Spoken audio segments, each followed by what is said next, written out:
In the vast stillness between one moment and the next, a man is not made, but revealed.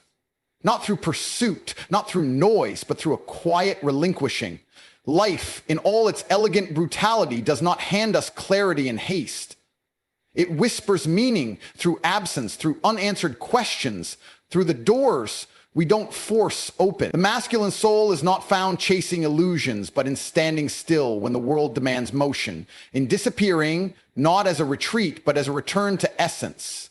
There is a sacred rhythm to withdrawal, a divine silence that speaks more than clamor ever could. What if the challenge is not to do, but to become? To disappear so that the deeper self might emerge in alignment with something greater, something eternal. You were never meant to race toward your purpose. You were meant to remember it. And in the remembering, you will realize you were always part of the design, never lost, only unfolding. You see, there's something deeply flawed in the way we've come to interpret masculine pursuit in this culture. We've romanticized the chase as if a man's worth is somehow measured by how tirelessly he can run after something or someone that continually eludes him. But what if I told you that to chase is not an act of strength, but a betrayal of it? Not an expression of purpose, but a detour from it. A man who chases is already losing something sacred. Because the moment he begins to chase, he assumes that what he seeks holds more value than he does. He abandons his position at the center of his being, and he moves outward toward an idea, a person, a future that is not yet rooted in reality. And while movement isn't inherently wrong, desperate movement always is. It erodes dignity. It disorients direction. The masculine posture is not one of reaching outward in frantic motion, but of standing grounded in the knowledge that what aligns with his path will come, not through force, but through resonance. When you chase, you fracture your energy. You become fragmented. You give away pieces of yourself to a future that hasn't invited you. There's a quiet dishonor in that. Because the truth is, a man who is whole doesn't need to chase tracks he embodies. He lives in such congruence with who he is that the right people, the right opportunities, even the right kind of love gravitate to him. Not because he demanded it, but because he became the kind of man who no longer needed to. Now, this is where it gets uncomfortable. Because to stop chasing requires you to sit with the void. It requires you to confront the silence where validation used to be. And for many, that silence feels like death. But it's not death. It's resurrection. It's rebirth. It's where you meet yourself without the noise of needing to prove or persuade. It's where you stop performing and start becoming. See, chasing is often a disguise. It looks like ambition, it looks like desire, it looks like courage, but very often it's fear wearing a noble mask, fear of being alone, fear of being overlooked, fear of being forgotten. And yet if you disappear, if you stop chasing, you'll realize you were never forgotten. You were only waiting to be found by yourself. This is not about passivity. This is not about apathy or inaction. It's about alignment. It's about recognizing that there is a difference between movement that is meaningful and movement that is manic. One flows from purpose, the other from panic. A masculine man doesn't chase, he invites. He creates space. He becomes deeply attuned to the architecture of his life and the cadence of divine timing. He listens more than he talks. He observes more than he interrupts. And when the time comes to act, he acts with clarity, decisiveness, and power, but not a moment before. That's what disappearing means. It's not hiding. It's not giving up. It's returning to the source, to the place within you that knows the truth before the world tries to negotiate it out of you. And here's the paradox. When you stop chasing what is not for you, you make room for what is to arrive. And when it does, it won't need convincing. It will already recognize you. Not because you ran toward it, but because you stood still long enough to become undeniable. What you're chasing is often running from you for a reason, and sometimes the only way to be seen is to disappear. There's a strange kind of wisdom in stepping back, not as an act of defeat, but as a declaration of presence. And this is something the modern world has almost entirely forgotten. We are so trained to press forward, to prove our worth by constant visibility, that we've lost reverence for one of the most powerful movements a man can make, the quiet act of disappearing. But disappearing, when done from a place of strength, is not erasure. It's refinement. It's retreating into the forge, into the shadows, into the sacred interior space where transformation happens away from the gaze of others. And that's uncomfortable for people because we've grown addicted to feedback. We crave evidence that we exist through how often we're seen, validated, praised. But the masculine path isn't always marked by applause. In fact, some of the most pivotal seasons of a man's life are spent in silence, unseen, unknown, and perhaps even misunderstood. Think about it. Winter does not announce its work, but the roots grow deeper than ever beneath the frozen ground. The moon disappears into darkness, and yet it never ceases to move through its cycle. A man, too, must have his seasons of becoming invisible, not as an escape from life, but as a deeper entrance into it.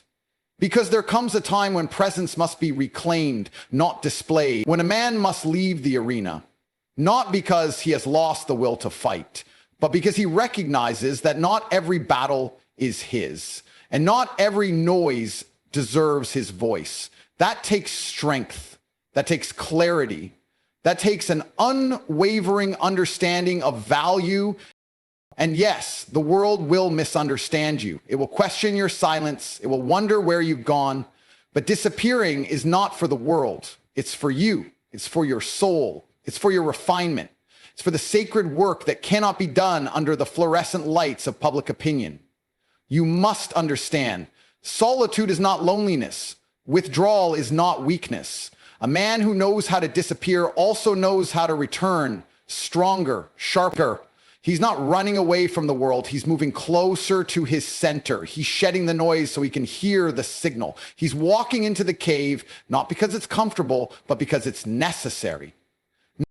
There's a rhythm in life, and it's not always about acceleration. Sometimes the most faithful movement forward begins by stepping backward, to reassess, to reconnect, to rebuild your architecture from the inside out. Because the man who rushes to be seen will inevitably collapse under the weight of attention he has not yet grown strong enough to bear.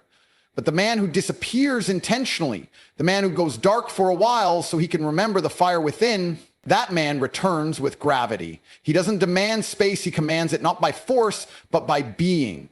Because people feel it. They sense when a man has done his inner work. They recognize the weight of someone who no longer needs the world to tell him who he is.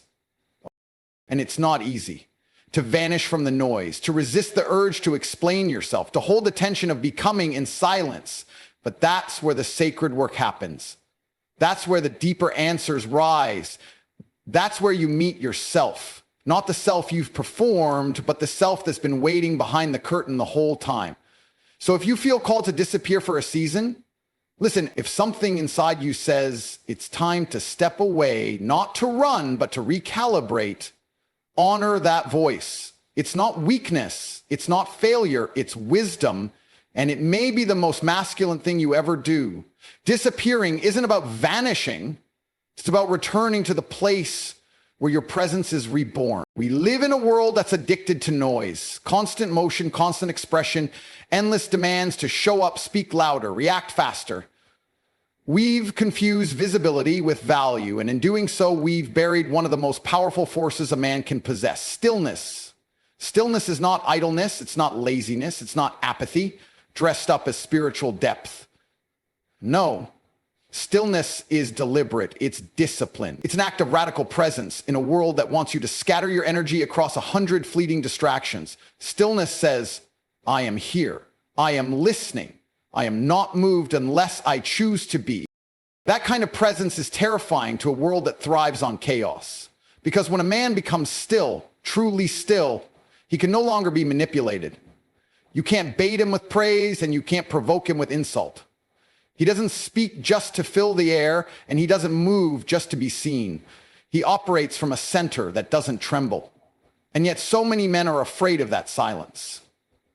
Because in the quiet, all the things we've avoided start to rise in questions. The pain, the unresolved tension between who we are and who we've pretended to be. So instead, we chase more noise. We stay busy. We argue. We strive. We perform anything to avoid being still. But avoidance isn't power. It's a prison. The strength of a man is not in how much he can do, but in how deeply he can endure his own silence without losing himself.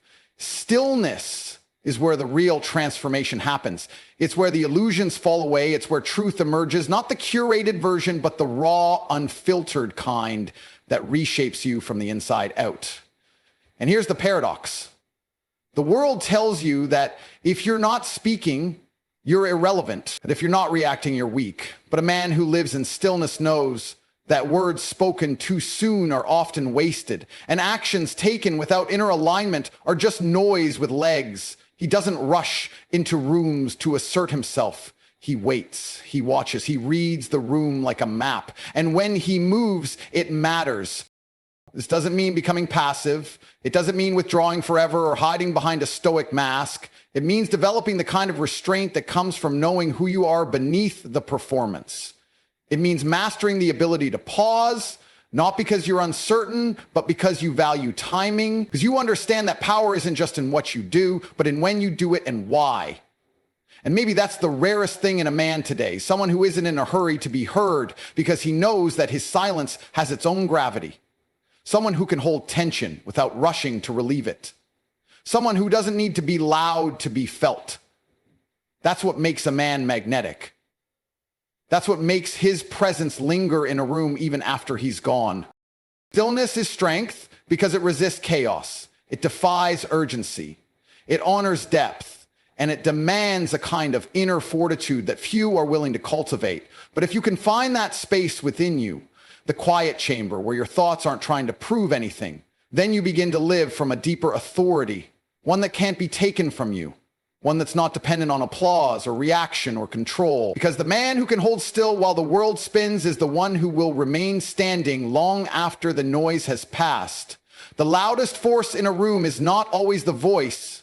It's the man who has nothing to prove and everything to become. There's a rhythm to all things, a pulse, a cadence, an unfolding that doesn't rush, doesn't panic. Trees don't strain to grow. Oceans don't beg the moon to pull them. And yet here we are, caught in a culture that tells men move faster, chase harder, don't stop until you get it. But the truth is, not everything is meant to be chased. Some things are meant to arrive when you're ready, not when you're desperate. Life has a timing to it, and most of us are moving out of sync. We think we can force it. We think if we push hard enough, we'll get what we want sooner. But desire without discernment is a trap. Just because you want something doesn't mean you're ready for it. Just because you can imagine it doesn't mean you can carry it.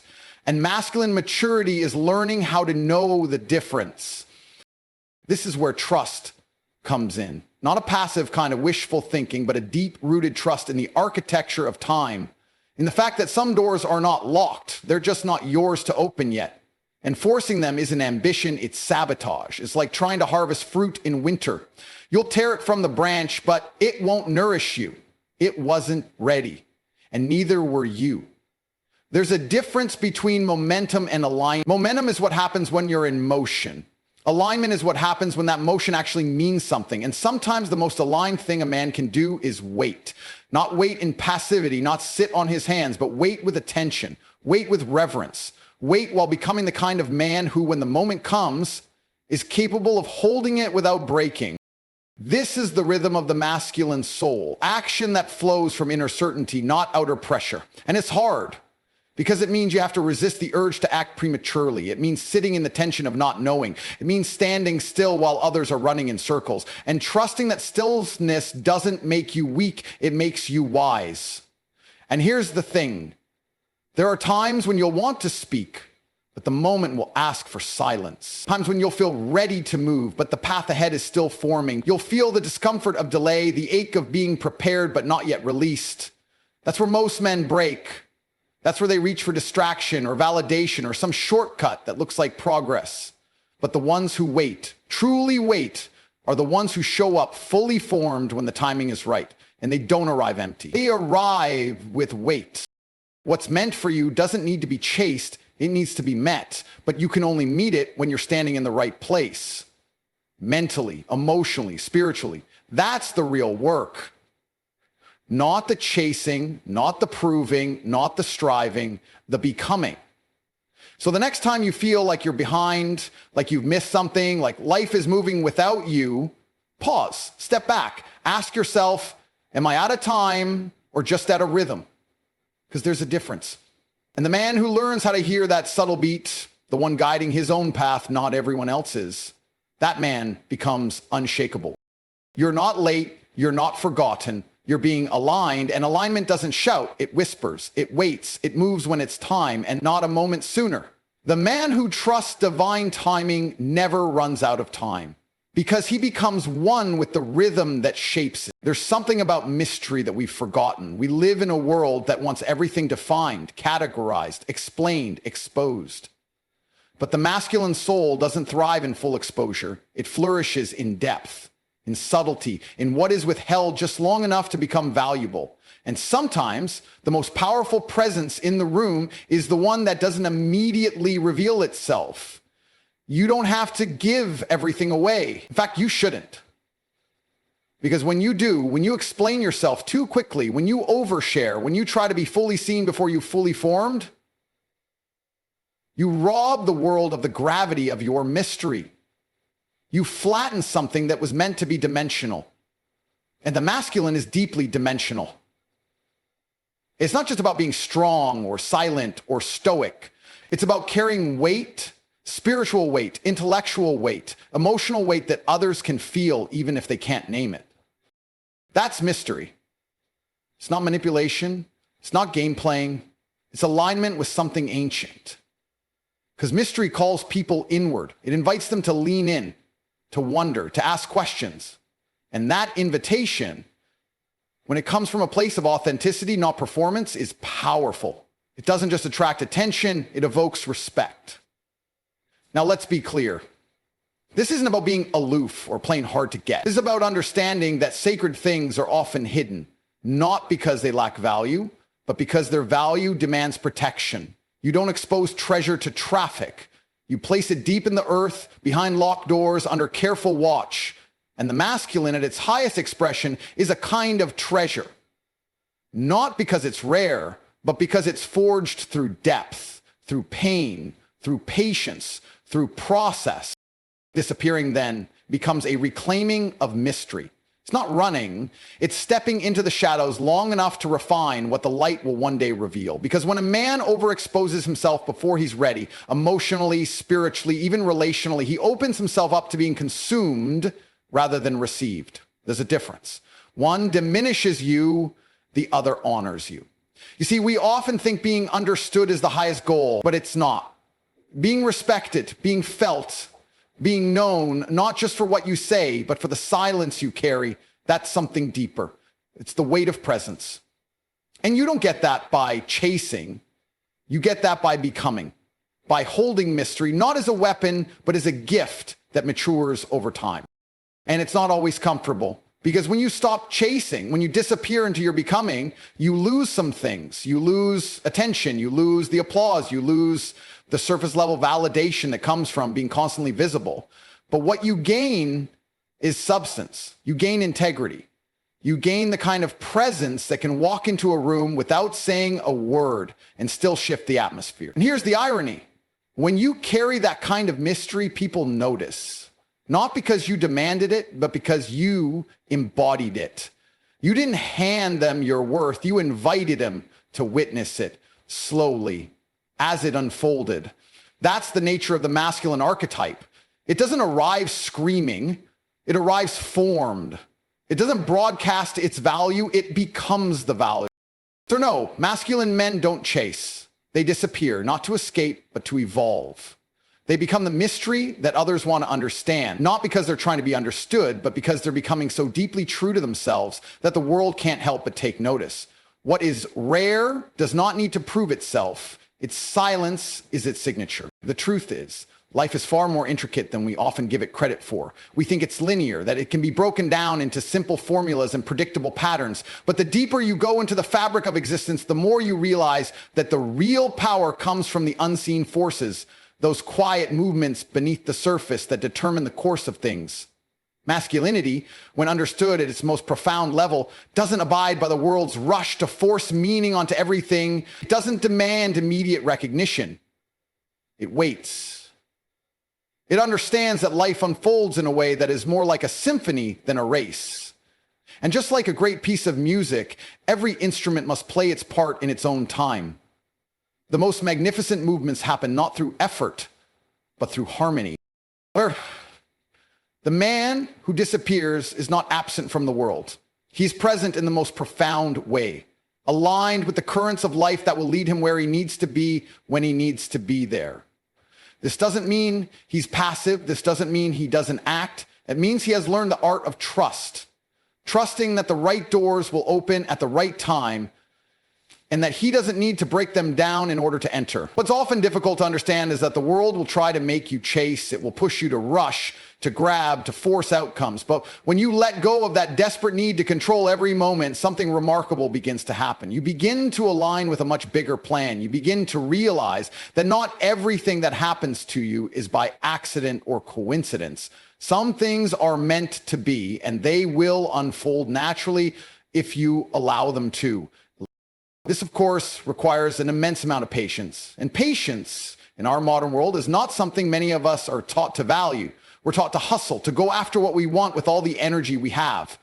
And yes, ambition has its place, but ambition without patience is like a flame without fuel. It burns hot and fast, but leaves you exhausted, disillusioned, and far from what you truly seek. There's a sacred dance between action and stillness, between doing and becoming. And it's in the quiet moments, those periods where you feel as though you're not moving, that your character is being shaped. The world doesn't always see it, but it doesn't need to. What matters is that you are becoming something deeper than what your efforts alone could have forged. And when the time is right, that depth will speak for itself. You were never meant to chase. You were meant to be. And when you live in this truth, everything else will fall into place. The man who stops chasing is the one who finally allows life to come to him. And in that stillness, he becomes unshakable.